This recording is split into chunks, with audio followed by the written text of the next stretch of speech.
Xbox est-il dans une impasse avec sa proposition de rachat d'Activision Blizzard King? C'est une question qui est vraiment brûlante et on va en discuter avec Carnby. Comment ça va? Ça va super bien, salut tout le monde. Et tu travailles depuis hier activement sur la question parce qu'on a eu un nouveau rebondissement. Hein. On s'attendait à ce que ce rachat, est-ce qu'on peut dire le rachat de la décennie? Parce que c'est quand même... C'est le plus gros rachat de l'industrie du jeu vidéo. Et de la tech aussi en plus. La donc tech, en tout cas de Microsoft. Ouais, donc c'est gigantesque hein, comme rachat, 70 milliards de dollars pour racheter Activision Blizzard King, c'est-à-dire en gros ceux qui font Call of Duty, ceux qui font World of Warcraft, Diablo, Overwatch et puis Candy Crush aussi, il faut pas l'oublier, King. Depuis un an, on n'en finit plus d'en parler, regardez, il y a même un Wikipédia qui est dédié à toute cette proposition de rachat. Long comme ton bras. Ah mais complètement, vous pouvez voir que ça a quand même pas mal discuté. Il y a des allers-retours incessants, perpétuels depuis un an pour faire valider le rachat auprès des différentes commissions. Les organismes de régulation.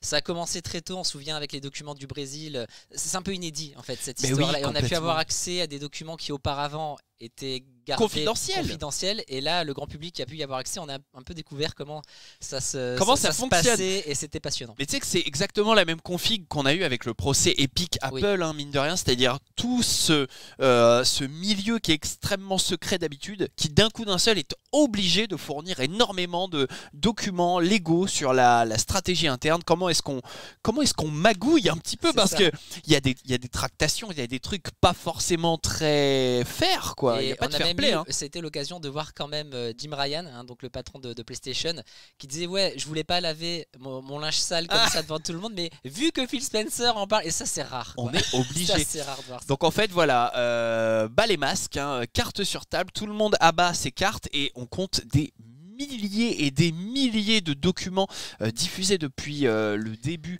de cette proposition de rachat. Et le dernier en date, c'est cette semaine-là. Ouais, c'est que en gros la CMA, donc qui est l'organisme de régulation britannique, qui a rendu son verdict final. Et c'était une grosse surprise parce qu'il y avait eu des conclusions qui avaient été mises à jour allant un peu dans le sens de Microsoft, disant qu'effectivement Call of Duty c'était pas si important que ça. Donc ça commençait à sentir bon. Et au final, patatras, la CMA a décidé donc de bloquer le deal, cette proposition de fusion entre Microsoft et Activision. Tu parlais de milliers de documents. Il faut savoir que normalement ces décisions-là n'ont pas été prises à la légère. Alors je crois que tu montres là les 400 pages. Je montre le bilan du bilan du verdict de la CMA. Mais ce qu'on apprend là-dedans en version très rapide, c'est qu'ils ont analysé 3 millions de documents. Oh la vache. Ils ont fait une petite centaine de demandes d'informations à des éditeurs tiers pour prendre leur avis. Ils ont fait également appel à différents groupes d'études et eux, ce qu'ils ont conclu, c'est que Microsoft avait une position trop forte dans le cloud gaming. D'accord, donc c'est pas Call of Duty qui pose problème. C'est pas lui l'épouvantail. C'est pas les ventes de Xbox, parce que de toute façon elles sont absolument pas inquiétantes pour Sony. C'est pas les catalogues par abonnement comme le Game Pass, parce que si ça en fait partie. Ah, d'une certaine manière c'est aussi ça. Oui, parce qu'en fait tu sais bien qu'avec le Game Pass, quand tu es abonné cloud, Ultimate, le cloud en fait partie. Et que ce que propose Microsoft, c'est que entre autres avec le Game Pass, si le rachat se fait, tu puisses trouver en Day One les jeux Activision dans leur service. Et alors c'est donc pas tous les services. C'est ça qui pose problème. C'est tout ça qui pose problème à la CMA, qui estime, là j'ai noté les chiffres, que 60 à 70% des services mondiaux du cloud gaming est possédé en fait par Microsoft et par tout ce qui est le système Xbox, à savoir le système d'exploitation lié à Windows, aux infrastructures cloud mondiale, etc. En fait, leur problème à Microsoft, c'est d'être trop fort sur le cloud avec Azure, en fait. C'est ça. Mais t'as répondu au truc. Et en fait, ils ont été forts, j'ai presque envie de te dire, dès le début, malgré eux, parce que y a des concurrents qui sont morts entre temps. Stadia par exemple. Ah ouais. Tout simplement Google, hein, qui s'est lancé avec Stadia, qui a fait un modèle économique calamiteux. Hein. Merci Phil Harrison, si tu regardes cette vidéo, d'avoir torpillé un projet de plus. Mais à l'arrivée, du coup, c'est un marché où il n'y a quasi pas de concurrents. Il y a quand même, attends, on dit il n'y a quasi pas de concurrents, faut relativiser. Il y a Nvidia, mais Nvidia, ils proposent la solution, mais ils ne vendent pas les jeux qui vont avec. En fait, ils te proposent de greffer via GeForce Now, ils te proposent de greffer Steam, Epic Games et tout ça. Et les jeux compatibles, tu peux les jouer en cloud. Mais il y a aussi PlayStation. PlayStation, ils ont du cloud. Ils ont via leur nouveau format via qui alterne le PS Now, ouais, voilà, exactement, qui est comme propose, mais c'est minoritaire par rapport à ce que. Et puis en plus, ils ont besoin un petit peu de ce serrage de paluche avec Microsoft pour l'infrastructure en fait. Ouais, ils utilisent Azure. Ils utilisent Azure, donc en fait c'est cette position-là plus qu'une position quelconque de Xbox. En fait, c'est plus Xbox prend cher. Parce que Microsoft, en fait, c'est ça. Ça a toujours été le problème de cette affaire.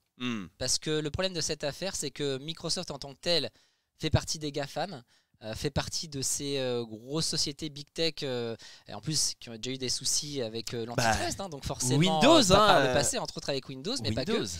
Et c'est vrai que quand une société comme Microsoft achète une autre société pour 70 milliards de dollars, forcément ça fait tilt auprès de tous les organismes de régulation, et on va analyser ça, même si tu prends vraiment le secteur du gaming, effectivement dans le gaming pur et dur, Microsoft est loin d'être leader. Au contraire, ils sont finalement assez loin outsiders sur la liste. Et justement, moi, ce qui me saoule un peu, c'est que en fait, la CMA, du coup, tu l'as dit, reproche à Xbox d'être dans une position qui peut devenir ultra dominante sur un marché, qui peut devenir ultra important. Il y a beaucoup de suppositions. Oui. Et en fait, ils ne peuvent être dominants que parce qu'ils ont été à l'impulsion de ce marché, en fait. C'est eux qui ont démocratisé. Arrête-moi si je dis des bêtises. 2017-2018, Xbox comprend bien que la Xbox One va droit dans le mur, qu'ils n'arriveront jamais à rien avec la méthode classique en étant en frontal constamment contre Nintendo et Sony. Eh ben, ils font de l'innovation de rupture. Ils vont chercher des nouvelles idées, des nouveaux marchés à créer. Ils font une stratégie qu'on appelle Océan Bleu. Et bim, ils dégainent les catalogues par abonnement et ils misent sur leurs atouts, c'est-à-dire le cloud. C'est ça le plus important dans ce que tu dis. C'est qu'en fait, ils se sont dit comment faire. Il y a une synergie en fait avec tout ce que fait Microsoft. Jusqu'à présent, Microsoft et Xbox, c'était presque deux choses différentes. On ne sortait pas tout le temps les jeux Xbox sur PC, c'était au compte-gouttes. Et il y a un moment, Phil Spencer a compris que pour survivre, mais là c'était pour que les Xbox survivent. En 2014, ça a failli mourir Xbox. Évidemment. Ils se sont dit, ok, il faut qu'on vende ça auprès de Microsoft comme étant quelque chose qui va pouvoir mettre tous les services de Microsoft à l'intérieur. C'est un peu comme quand Sony, en ce moment là, est en train de mettre tous ces jeux PlayStation via Sony Pictures adaptés en film, en série. Ils font des synergies. C'est des synergies. On cross-fertilise. Exactement. et c'est ce qui fait que, la marque Xbox a survécu. Et surtout, qu'il y a eu des énormes rachats, parce que suite à ça, Microsoft s'est dit, ok, il y a moyen de gagner des parts de marché. Il y a une bonne idée, quoi. Pas dans les consoles de jeux, mais en tout cas dans ce Netflix du jeu vidéo, dans ce monde qu'on imagine un peu vraiment en streaming. Il y a quelque chose à faire, donc soyons un peu les pionniers là-dedans. C'est-à-dire la même impulsion qu'il y a eu au niveau de la SVOD, en fait, Microsoft est à l'initiative pour la faire arriver sur le milieu du jeu vidéo, et ça marche et ça fait réagir la concurrence. Tu l'as dit, Sony a dû remodeler son offre à travers Spartacus, qui était anciennement Spartacus. Voilà, anciennement Spartacus, le gros projet de refondre le PS Now et le PS Plus. Aujourd'hui, c'est hyper efficace. Ça permet d'avoir un vrai contrepoids au Game Pass, même s'il n'y a pas encore les sorties Day One. Non, il n'y a pas les sorties Day One, mais en tout cas, les jeux arrivent au bout d'un an. Tu vois, les jeux sont intégrés au catalogue Game Catalog. Et pareil, les jeux Sony arrivent de plus en plus sur PC, ce qui avant était considéré comme très triste, pas possible. En vrai, Xbox a quand même bien dynamité le marché en cours ces 5 dernières années. Et ça n'a apporté que du bon en fait pour le consommateur. C'est pour ça que la décision de la CMA de bloquer ça en mode vous freinez l'innovation et vous empêchez les consommateurs d'avoir accès à des nouveautés, c'est aberrant. Et d'ailleurs, Brad Smith, qui est l'un des gigapontes de Microsoft, c'est clairement dit outré d'apprendre ça. Il dit c'est vraiment une horrible décision. Et ce qui est important dans ce message-là, c'est que, en gros, ça répond à c'est quoi la suite. C'est quoi la suite. Ils vont faire appel, quoi. Ils vont faire appel. C'est ce qu'on voit dans la première ligne. Ils vont faire appel. Et donc, ça veut dire qu'ils vont essayer de retourner cette décision directement au tribunal d'appel de la concurrence. Ce qu'on va dire le CAT pour la suite de la vidéo. Et Alors c'est un tribunal assez compliqué. C'est vrai que la CMA a vraiment beaucoup de puissance et d'importance dans le système britannique.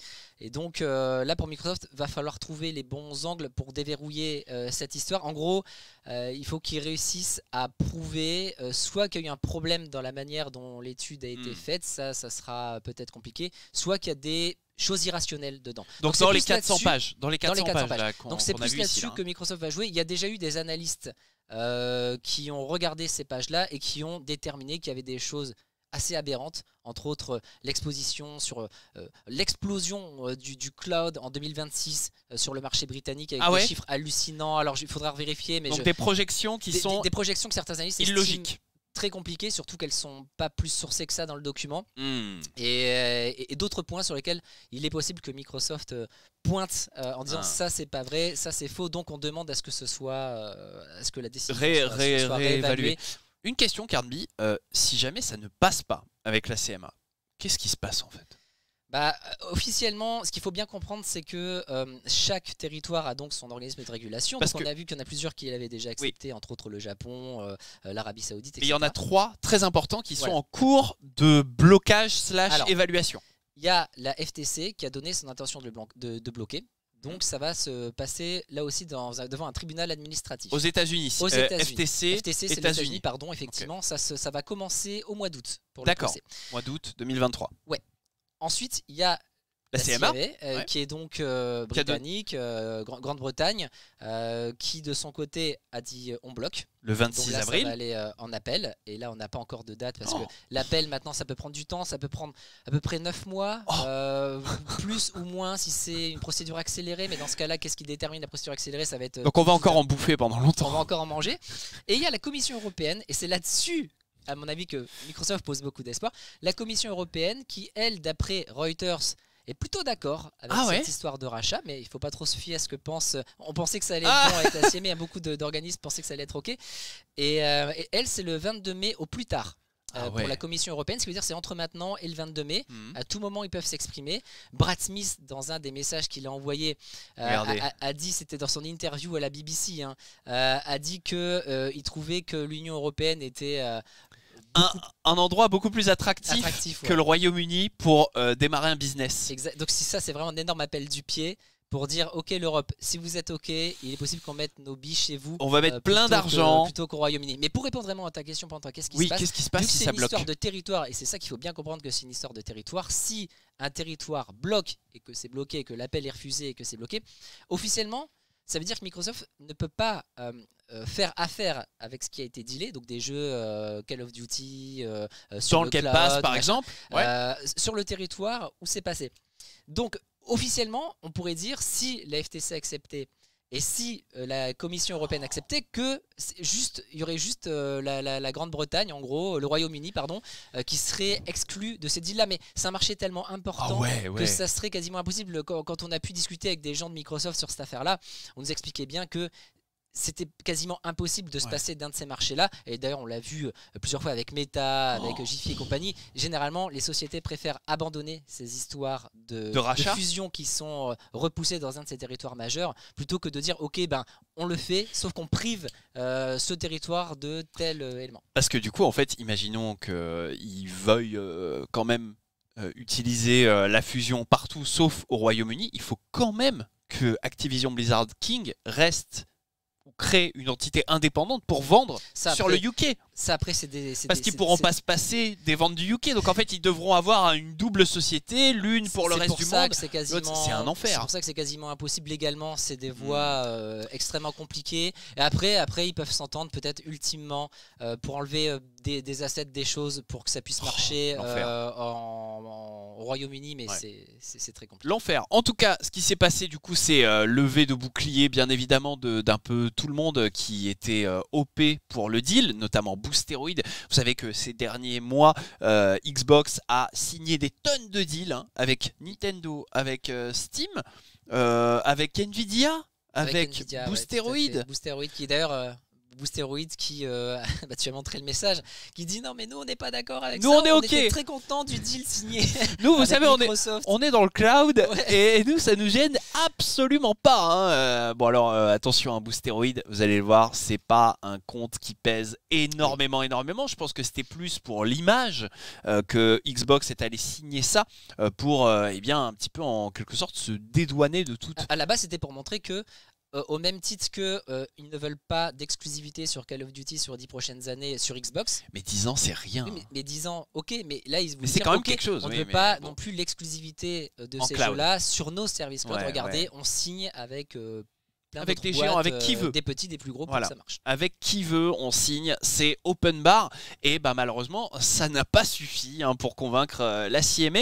Et d'ailleurs, fait assez marquant, la conséquence immédiate de ce stop, c'est ça. C'est l'action Activision Blizzard King qui fait pouf, oui. Hop, la chute. Parce que ce qu'il faut savoir, c'est que si tu es actionnaire d'Activision Blizzard, Microsoft a déjà dit que si le rachat se faisait, il rachetait l'action, je crois que c'est $95, quelque chose comme ça. Et donc forcément, tu te dis que si tu es actionnaire à ce moment-là et que le rachat se fait, tu vas être gagnant. Et si ça se fait pas, par contre, qu'est-ce qui va se passer avec Activision Blizzard? C'est là le truc, c'est la vraie question. C'est est-ce que... Alors, du coup, le cours va sûrement dévisser encore. Alors, même si là, les résultats financiers qui ont été publiés sont très bons, donc ça peut redonner quand même confiance en la société. Et moi, ce que je trouve d'intéressant dans tout ça, c'est que tu as Bobby Kotick, donc le patron d'Activision Blizzard, qui a fait une lettre à ses employés et qui, dedans, pour la première fois depuis le début de cette affaire, a évoqué un avenir possible seul. Alors Microsoft l'avait déjà fait précédemment en disant c'est pas vital, on peut, si ça ne se passe pas, on peut se passer d'Activision Blizzard. Et là, tu as Bobby Kotick qui a dit que ce soit seul ou accompagné, on est une boîte de grande valeur, on continuera. Mais il y a le qu'on soit seul ou accompagné, ce qui veut dire qu'on, quoi qu'il arrive, on prévoit tout de même cette piste de partir seul, même si ça se fera à coup de blocage et pas par abandon. On rappelle que Microsoft peut abandonner à tout moment cette histoire de rachat en se disant bon, de toute façon c'est perdu d'avance, on va éviter de perdre encore du temps et des moyens et des frais en avocat pour continuer cette affaire. Mais dans ce cas-là, ils devront donner $3 milliards à Activision. Ok. C'est ce qui était dealé dès le début. Ouais, bien sûr. Comme dommage et intérêt, en gros, pour la tentative avortée de. Parce que de toute façon, ça coûte de l'argent, même pour Activision. Bien sûr. On l'a vu d'ailleurs dans le dernier rapport, il y a une ligne qui montre combien ça coûte pour produire les documents. À ton avis, Carnby, à combien on jauge le pourcentage là, de possibilité que ça se fasse? Et tu sais que malgré Est-ce que tu veux tenter le piffage? Malgré tout, si tu veux, les analystes, ils sont encore partagés sur. Le premier avis, quand tu vois ça, tu dis c'est mort, c'est fini, enterré. Surtout que je crois que la CMA, c'est vraiment rare de voir des sociétés qui en appellent l'emportent et que la CMA revoit son jugement. Donc ça, c'est quelque chose de... On a fait quelques recherches, mais c'est... Donc si tu veux... C'est encourageant. Ça semble compliqué. Après... T'as Michael Pachter qui s'est exprimé dessus et qui dit que selon lui il voit le rachat encore se faire. Donc est-ce que ça veut dire que c'est mort? Je sais pas. Michael Pachter, c'est un peu comme moi quand je vous dis que Stadia est l'avenir du jeu vidéo. Ken disait ça aussi. Faut miser à... Ouais, mais on n'avait pas encore le modèle économique. D'accord. Donc pour me dédouaner. Mon Carnier, est-ce qu'on a tout dit? On a dit le plus important. Maintenant, donc, à voir ce qui nous attend. Court terme, Commission européenne. Si c'est mort également, si la Commission européenne dit c'est foutu, c'est quand ça? Très sincèrement, c'est entre maintenant et le 22 mai. D'accord. Entre maintenant et le 22 mai. Donc c'est bientôt. Et si c'est non, c'est foutu. Bah, si c'est non, Microsoft peut toujours tenter là aussi de faire appel. Mais là, ça veut dire combattre la FTC, combattre la CMA et combattre la Commission européenne. De mémoire, je ne sais pas si, alors même en partant de Google et Apple qui sont habitués à faire appel, si tu es sur 3 territoires en disgrâce de ce genre, c'est extrêmement compliqué. Donc c'est peut-être, si la Commission européenne refuse aussi, c'est peut-être à ce moment-là que Microsoft décidera d'abandonner. Par contre, si ça se fait pas, ça donnera des cartouches et de l'espoir à Microsoft pour gagner en appel, puisse passer du côté de la FTC et surtout pour que la CMA on puisse renverser ce qu'il faut. Oh là là, en tout cas, on va encore en manger pendant quelques mois. On espère que... Oui ou non? Au moins dans un mois. Si dans un mois c'est bon pour la commission, peut-être qu'ils vont dire c'est fini. En gros, soit c'est foutu dans un mois, soit on en reprend encore pour une nouvelle tournée. En tout cas, merci beaucoup mon Carnby pour cette présence. On vous pose une question en ouverture. Est-ce que vous pensez, malgré ces mauvaises nouvelles de cette semaine, que le rachat a encore des chances d'aboutir? N'hésitez pas à nous le dire dans les commentaires sous la vidéo. Et puis, si vous aimez ce genre de contenu, lâchez un petit abonnement à la chaîne. Ça nous fait plaisir à nous, ça nous coûte rien et en plus, ça nous aide beaucoup sur le référencement. On vous remercie de nous avoir regardés. On vous fait des gros bisous. Ciao, ciao.